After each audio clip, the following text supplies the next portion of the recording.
Hey everyone, how are you? I hope you are doing well and your preparation is going well because only 7 days are left. Actually, less than 7 days are left. It must be a very hard time for you now. I can understand, I can feel you. But don't worry, guys, only 7 days are left. And if you struggle and if you give your 100% for only 7 days, na, then after 7 days, you will be enjoying your day for whole of the life. Okay, so don't give up right now. Few days back I uploaded a video regarding the important chapters to do in physics in the last 10 days, so to score more than 100 plus score. If you haven't seen the video, the link is given in the description. Go and check it out. And many of you have demanded the same for chemistry also. Okay, so I have made a list and I am going to read it out for you.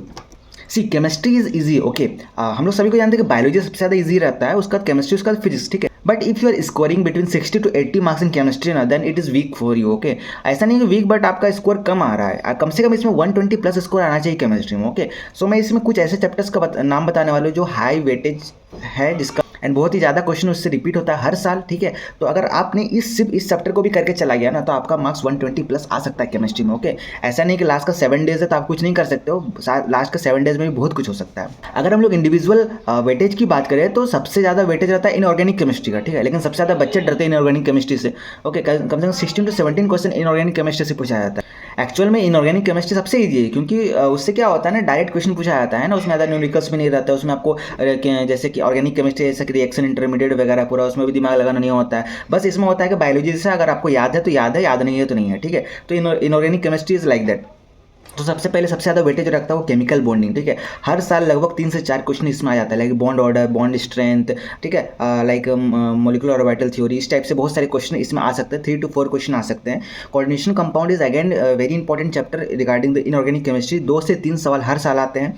P block is very huge chapter. Okay, इसमें आपका करीबन हर साल 3 से 4 question आ सकते हैं. ठीक है, कैसे हर एक चैप्टर को करना मैं आपको बताऊंगा. पीरियोडिसिटी, ठीक है, periodicity is again a very small chapter और बहुत ज़्यादा वेटेज, इसमें 2 क्वेश्चन आ सकते हैं. ठीक है, DNA block again 2 to 3 question. ठीक है, अब ऑर्गेनिक केमिस्ट्री की बात करें तो अल्डिहाइड एंड कीटोन 3 क्वेश्चन आ सकते हैं. ठीक है, halo alkanes and halo arenes जो है उसमें 1 से 2 क्वेश्चन आ सकते हैं. अल्कोहल, फिनॉल, इथर जो है 2 क्वेश्चन आ सकते हैं. और एमाइंस से हर साल लगभग 2 क्वेश्चन आते ही आते हैं. ठीक है, अगर हम लोग फिर जनरल केमिस्ट्री की बात करते हैं, स्ट्रक्चर ऑफ एटम में 2 सवाल हमेशा फिक्स है.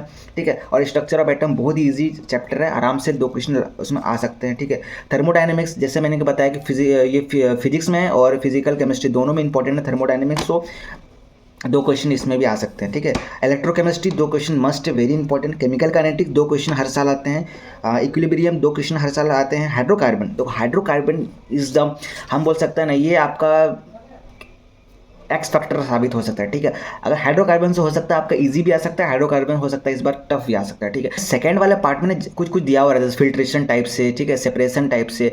ठीक है, तो ये सारी चीज़ों से ना क्वेश्चन पूछा जाता है. ठीक है, तो मैं आपसे इंसिस्ट करूँगा यार सारी चीज़ों को एक बार देख लो बढ़िया से. ओके, अगर क्वेश्चन आ गया ना तो आपको वहाँ पछताने का मौका नहीं मिलेगा. फिर जनरल ऑर्गेनिक केमिस्ट्री से आपका आ सकता है carbocations, carbon ions, acidity and stability is very important. हर साल 1 से 2 सवाल आ जाते हैं इसमें. और अगर हम एक्स्ट्रा की बात करें तो बायोमोलिक्यूल से 1 सवाल आ सकते हैं.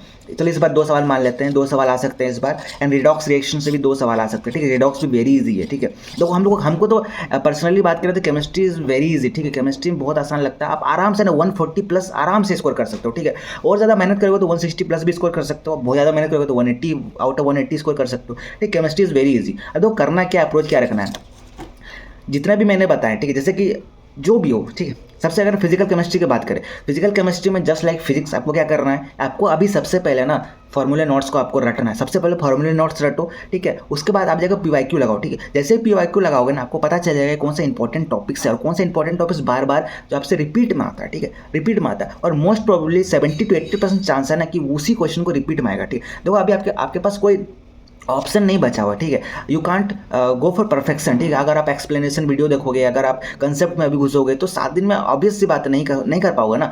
आपको अभी स्मार्ट स्टडी करना पड़ेगा. ठीक है, ऐसा चीज़ करना पड़ेगा कि आपको कम मेहनत में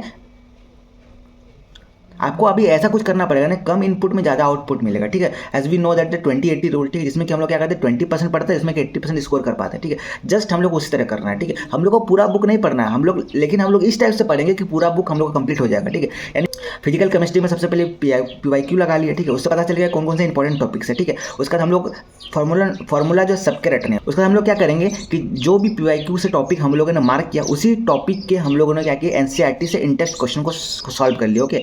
बस इनफ फॉर फिजिकल केमिस्ट्री। उसके बाद देखा जाएगा, अगर किस्मत अच्छा रहा तो ईजी आएगा, अगर टफ आएगा तो सबके लिए टफ आएगा, okay. But most probably chance है कि ईजी, थर्मोडायनेमिक्स इजी है, इलेक्ट्रोकेमिस्ट्री इजी है, केमिकल काइनेटिक्स इजी है, ठीक है। इक्विलिब्रियम चलो टफ है, ठीक है, इक्विलिब्रियम अगर आप नहीं करना चाहोगे तो ये आपकी मर्जी, बट बाकी थर्मोडायनेमिक्स, इलेक्ट्रोकेमिस्ट्री, केमिकल काइनेटिक्स तो एकदम से करके जाना है, स्ट्रक्चर ऑफ एटम एकदम से करके जाना है, ठीक है, ठीक है। लेकिन इसमें से देखो सबसे ईजी मैं बताऊंगा ना, वो है ऑर्गेनिक केमिस्ट्री, ठीक है। ऑर्गेनिक केमिस्ट्री बहुत सारे बच्चों को लगता है टफ है, ठीक है। अगर आपने अभी भी ऑर्गेनिक केमिस्ट्री नहीं पढ़ा ना, वो क्या करना पड़ेगा, सबसे पहले कार्बोकैटायन पढ़ो, कार्बोनाइन पढ़ो, एसिडिटी पढ़ो, ठीक है। उसके बाद आप चल जाओ हेलो एल्किन्स, हेलोएरिन्स में, अल्कोहल, फिनॉल, ईथर में, एमाइंस में, एल्डिहाइड, कीटोन्स में, ठीक है। अगर इस सीक्वेंस में करोगे ना, आपका ऑर्गेनिक केमिस्ट्री ना 2 दिन में हो जाएगा, ठीक है, 2 दिन में सारा हो जाएगा, ठीक है। और सारा रिएक्शन को एक पेज में लिखो और 7 दिन बचे हुए ना, 7 दिन लगातार उसको देखते जाओ, 2 बार 3 बार देखो दिन में ना, आपका सारा जो है वो रिएक्शन याद हो जाएगा। और ऑर्गेनिक केमिस्ट्री ऐसा ईजी कुछ नहीं है, ठीक है। Organic chemistry is the easiest.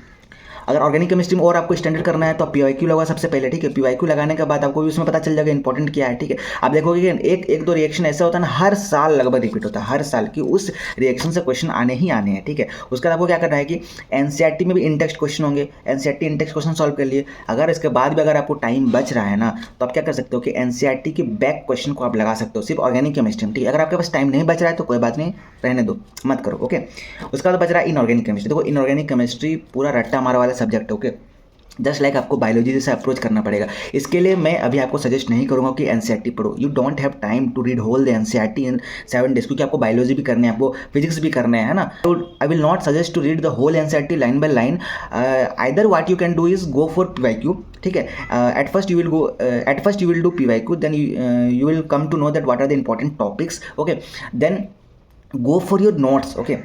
अगर आपके पास नोट्स है then you don't have to worry about anything, because notes does the 100% of your job, okay. क्योंकि नोट्स में, क्योंकि जो टीचर का नोट्स रहता है ना, उसमें लगभग हर चीज़ रहता है, ओके।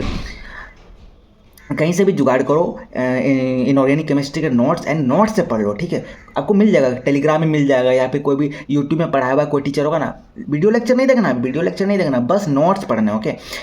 देखता हूँ मेरे पास अगर नोट्स है, बट उसको कैसे आपके पास अवेलेबल करवाऊँ, मैं कोशिश करूँगा। अगर किसी तरह से हो सकता है तो मैं आपको पास अवेलेबल करवा दूंगा, ठीक है। But don't rely on me, कहीं से अगर कहीं और से आपके पास रिसोर्स है तो वो कर लो। अगर मेरे पास हो रहा है तो मैं कर दूंगा, मैं टेलीग्राम में इन्फॉर्म कर दूंगा, ओके। टेलीग्राम लिंक का नीचे दिया गया है, जाके ज्वाइन कर लो, ठीक है। इसमें भी आप क्या कर सकते हो कि PYQ लगाओगे, जिसमें आपको पता चल जाएगा, ठीक है। इसमें बहुत सारे रिपीट क्वेश्चन आता है, ठीक है, कि रिपीटेड क्वेश्चन हर बार आ रहा है, जैसे आपको कंफर्म है कि बॉन्ड ऑर्डर से आपको सवाल आने ही आने हैं, ठीक है। हर साल आते हैं बॉन्ड ऑर्डर से सवाल, मॉलिक्यूलर ऑर्बिटल थ्योरी से सवाल आने ही आने हैं, ठीक है। कोऑर्डिनेशन कंपाउंड से आपका वैलेंसी वगैरह ये सब निकालने आने ही आने हैं, ठीक है। वेरी इजी, हर बार P ब्लॉक से आपका like stability order, electronegativity order, इस टाइप से सवाल आने ही आने हैं, ठीक है। तो वेरी इजी, इनऑर्गेनिक को हम लोग लगभग क्रेडिट कर सकते हैं, ठीक है।